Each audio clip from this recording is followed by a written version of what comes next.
मिर्ज़ापुर, उत्तर प्रदेश, फरवरी 2020। शानू अपने माता पिता और बहन ईशा के साथ घर पर रहता था। एक रात वो अपने रूम में था और कई दिनों के बाद अपने कुछ पुराने दोस्तों से वीडियो कॉल पर बात कर रहा था। वे सभी अपनी पुरानी बातें याद कर रहे थे। तभी अचानक कॉल के दौरान शानू के बैकग्राउंड से कुछ शोर सुनाई दिया। यह शोर सुनकर शानू की एक दोस्त प्रीति ने उसे पूछा कि क्या तुम्हारे फर्स्ट फ्लोर पर कोई कूद रहा है। प्रीति के बोलते ही कूदने की आवाज़ और तेज हो गई और वे सभी और भी ज़्यादा डर गए। उन सभी ने शानू से कहा, जाओ और जो भी कूद रहा है उसे रोको। इस पर शानू ने उन्हें बताया कि वहां कोई नहीं रहता।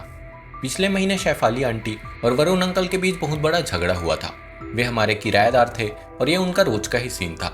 लेकिन उस दिन वरुण अंकल ने आंटी के सिर पर चाकू मारकर उनकी हत्या कर दी और हम उन्हें बचा नहीं सके। शानू की ये बात सुनकर उसके एक दोस्त ने भी कहा, हाँ, यह खबर अखबार में भी आया था। शानू ने आगे बताया कि इन सब के बाद वरुण अंकल गिरफ्तार हो गए और फिर हमने फर्स्ट फ्लोर को ठीक कराया, लेकिन 15 दिनों के बाद ये गतिविधियां होने लगी। शानू की ये पूरी बातें सुनकर उसके दोस्तों ने कुछ कुछ सुझाव दिए और फिर उन्होंने फोन काट दिया। इस सारी गतिविधियों के कारण शानू बहुत गुस्से में था।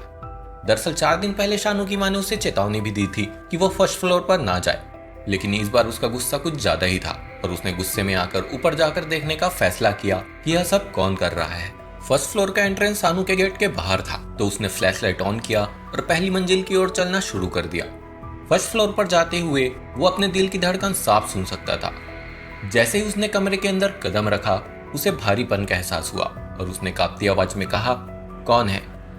इतने में शानू की छोटी बहन ने डरी हुई आवाज में कहा, भैया। ईशा को देखकर शानू ने उससे पूछा कि तुम यहाँ क्या कर रही हो। इस पर ईशा ने कुर्सी की ओर अपनी उंगली उठाई और कहा कि यह आंटी मुझे यहाँ ले आई। लेकिन जब शानू ने कुर्सी की ओर अपने फोन की लाइट की तो वहां कोई नहीं था।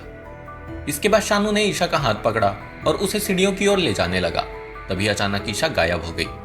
शानू के हाथ वहीं जम गए और कुछ ही सेकंड में किसी ने शानू के कंधे पर हाथ रख दिया। जैसे ही वह पीछे मुड़ा तो उसने उन्हीं शेफाली आंटी को उनके खून से लथपथ सिर के साथ देखा जो उस रात मर गई थी।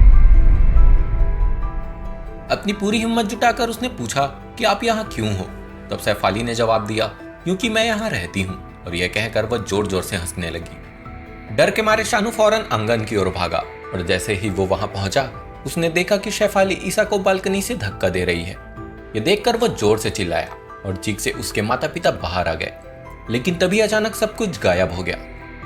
इसके बाद अगले दिन सुबह वे सारे घर खाली करके चले गए।